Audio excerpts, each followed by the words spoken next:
साथियों सलाम, नमस्ते, सत श्री अकाल और जय भीम जोहार। साथियों, बड़ी सुखद सूचना है ना जो मैं आपको बताने जा रहा हूं। ये सच्चाई है क्या, या इस सच से हम लोग पर्दा उठाएंगे? दोस्तों, खबर यह है दोस्तों कि भाजपा का जब जब राज रहा झारखंड में, यानी कि भाजपा के जब जब मुख्यमंत्री रहे झारखंड में, खास करके जब बाबूलाल मरांडी मुख्यमंत्री रहे, अर्जुन मुंडा रहे, रघुवर दास रहे, तब तब बहुत ही शांतिपूर्वक से खनन होता था कोयले का, और कोई भी अवैध गाड़ी, किसी भी तरह की अवैध गाड़ी, अवैध वाहन, अवैध कोयले की ढुलाई करता हुआ दिखलाई नहीं देता था। ऐसा इसलिए कि उस राज्य में पुलिस की व्यवस्था बिल्कुल चाक चौबंद रहती थी। परिंदा भी पर नहीं मारता था दोस्तों। अब देखिए, अब उन सबको आप भूल जाइए कि कोयलांचल में बड़े बड़े माफिया पैदा हो गए, बड़े बड़े मजदूर लीडर भी थे जो माफियागिरी किया करते थे, बड़े बड़े माफिया हुए जो राजनीति में चले आए, सांसद विधायक तक बने। इसलिए तो बने थे कि तब तो कुछ होता ही नहीं था ना, कुछ भी नहीं होता था। अब पुलिस का गठजोड़, अरे कभी नहीं भाई साहब, उस राज में तो कभी नहीं होता था। अब मैं ऐसा क्यों कह रहा हूं दोस्तों? दरअसल नेता प्रतिपक्ष बाबूलाल मरांडी ने ऐसा कहा है। उन्होंने कहा कि देखिए आज क्या हो रहा है हेमंत सोरेन के राज में, यानी कि महागठबंधन के राज में, जो हमारे झारखंड का कोयला है, जिसकी कीमत हीरे से कम नहीं है, ब्लैक डायमंड है, उसकी सरेआम सरेशाम दिना दिनस्ती चोरी हो रही है। लाखों अवैध ट्रक कोयले से लदे हुए चले जाते हैं, और यह ऐसा इसलिए हो रहा है कि अवैध वसूली होती है। वहां के पुलिस प्रशासन की मिली भगत से यह सब होता है, और यह सब इसलिए होता है कि इसका कमीशन बिटवीन द लाइन यही है, समझिए, कि ऊपर तक जाता है। जी साहब, ऐसा कहा है। यानी कि जो मैंने पहले कहा, इनके राज में सब बहुत बढ़िया था, एकदम राम राज आया हुआ था, कुछ होता ही नहीं था, ये सब सारी चीजें नहीं होती थी। और जितने माफिया थे उस दौर में या अब तक हुए, सब शरीफजादे थे, शहजादे थे, ऐसा कुछ नहीं होता था। और ऐसा क्यों कह रहे हैं आखिर बाबूलाल मरांडी? इसको भी दोस्तों हम इस वीडियो में समझने की कोशिश करेंगे। बाबूलाल मरांडी ने अनुराग गुप्ता का भी मामला उठाया, जिनके संबंध है बताए जाते हैं माफिया से, डॉन से, कोयलांचल शांति समिति वालों से। इस पर वीडियो हमने किया था दोस्तों, आपने देखा होगा GTO लाइव के पेज पर। और ये सारा दबाव, सारा प्रेशर और सारे इशारे जो करते हैं बाबूलाल, सीधे सीधे हेमंत सोरेन, सिर्फ सरकार नहीं, मुख्यमंत्री महोदय तक करते हैं। और क्यों करते हैं फिर हम बताएंगे आपको। आप याद कीजिए दोस्तों, समीक्षा बैठक होने वाली थी। JMM के कद्दावर नेताओं ने कहा था कि समीक्षा बैठक होगी बिहार चुनाव के परिणाम के बाद, यानी कि कोहराम मचना था।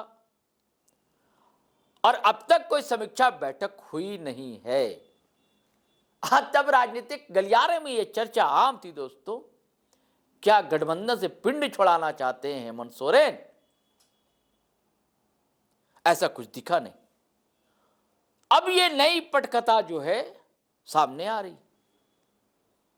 अब कभी बातचीत हुई होगी, संवाद हुए होंगे, और ये प्रेशर पॉलिटिक्स भाजपा की तरफ से दबाव डाला जाए, कुछ इशारे मिले होंगे बड़े साहब की तरफ से,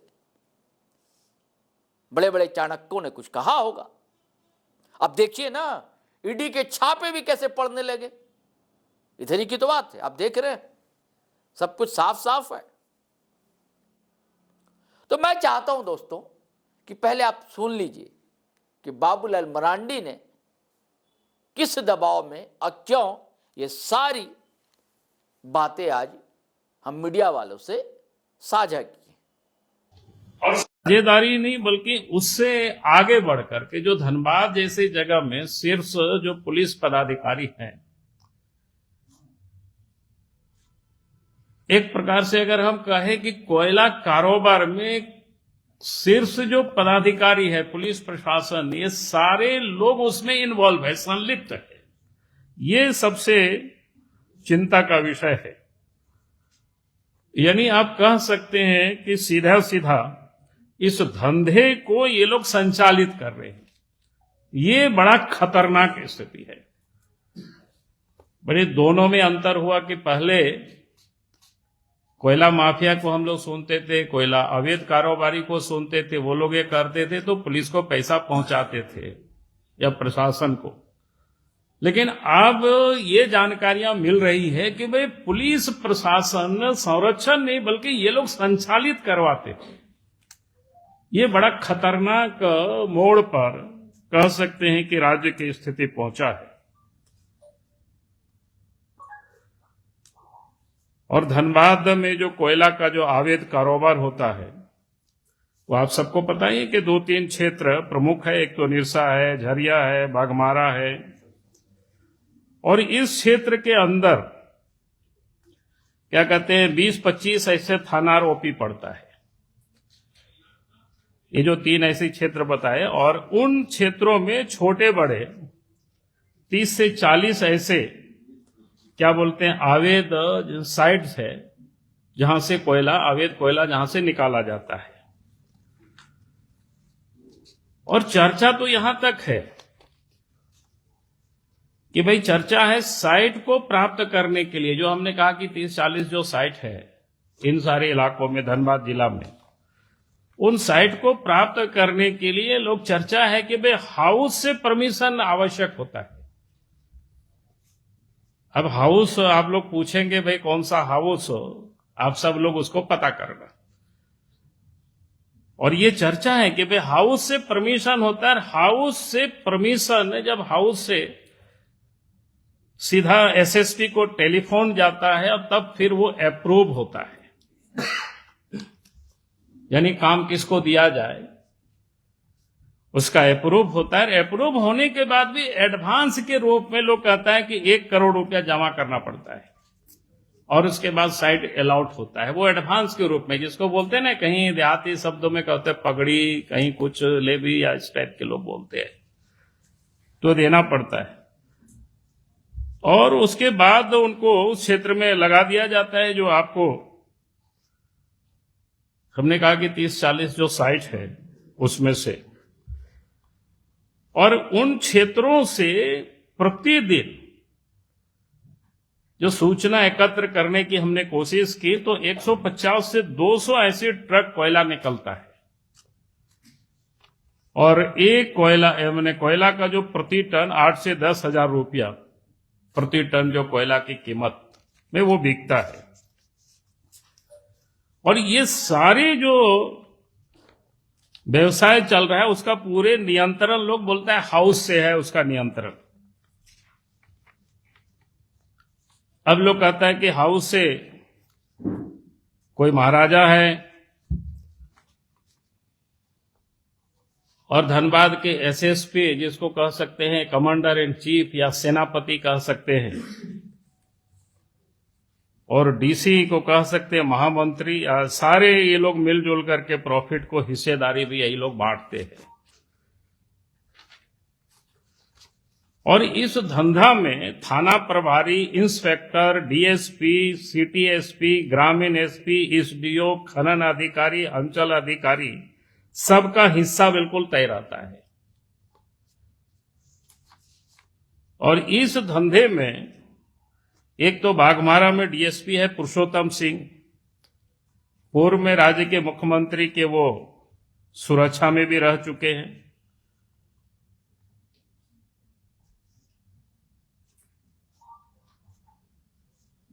मतलब वो क्या कह सकते हैं, वहां के एसपी के दाहिना हाथ है और एक इंस्पेक्टर है अजीत सिंह, वो बाया हाथ है एसपी के वहां के। और ये सारे लोग मिल करके जिसको बोलते हैं वो धंधा होता है। और यहां तक कि ये जो दो नाम आपको बता रहे हैं, ये लोग जो थाना को भी बोली लगवाते हैं, मालदार थाना कौन है, कम क्या थाना है, और फिर थानेदार का वहां पोस्टिंग होता है। और यहां तक भी जानकारी मिल रही है कि एसएसपी को मदद करने के लिए जमशेदपुर से कोई रितेश और विकास नाम करके और उनके और भी लोग को बुला रखा है, जो कि पूरे लोग वसूली करते हैं। ये बिल्कुल सर्वत्र, धनबाद में 2-3 घंटे के लिए गए थे, आप समझने की मैंने कोशिश की थी तो लोगों ने बताया।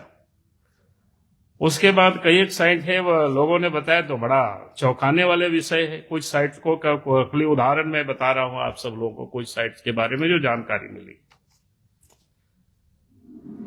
एक जो प्रमुख कोल ब्लॉक क्या बोलते हैं कोल साइट्स है, जैसा भावरा का है, तो उस साइड में कोई अरविंद है और कर्ण करके है, ये दोनों एसएसपी के लोग हैं। फिर क्या बोलते हैं कुजामा है, आकाश है, मनीष है,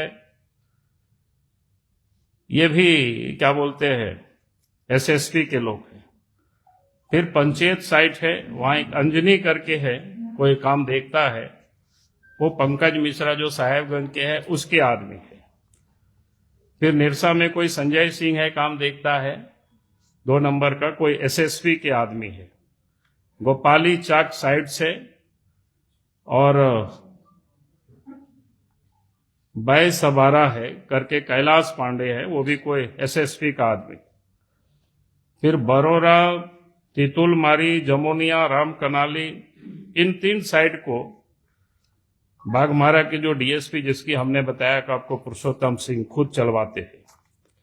इसके अलावा जीनागोड़ा, बरारी, अलगडीहा, लोधना, कोई गणेश यादव है, उनका बेटा कोई बेटू है, वो काम उस क्षेत्र में देखते हैं। उसी प्रकार के सुदामडी तरफ में कोई शेखर करके है, फिर गुलाम क्रेसर है। ये सारे लोग मिल करके, और भी लोग होंगे जितना जो जानकारी मिले थे।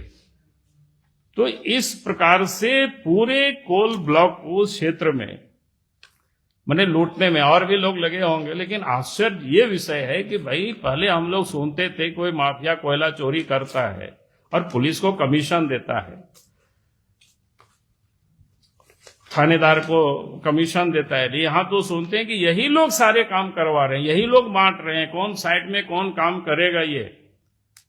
तो इस प्रकार से ये जो कोयला लूट हो रही है, और इसलिए मैं कहूंगा कि जो जानकारियां मिली है, अगर वास्तव में सरकार कहीं भी इसमें इन्वॉल्व नहीं है तो इस पर तुरंत जांच होनी चाहिए और ऐसे लोगों पर कार्रवाई होनी चाहिए। और नहीं तो यही माना जाएगा कि भाई सरकार के संरक्षण में और हाउस के संरक्षण में ये सारे काम धंधे चल रहे हैं।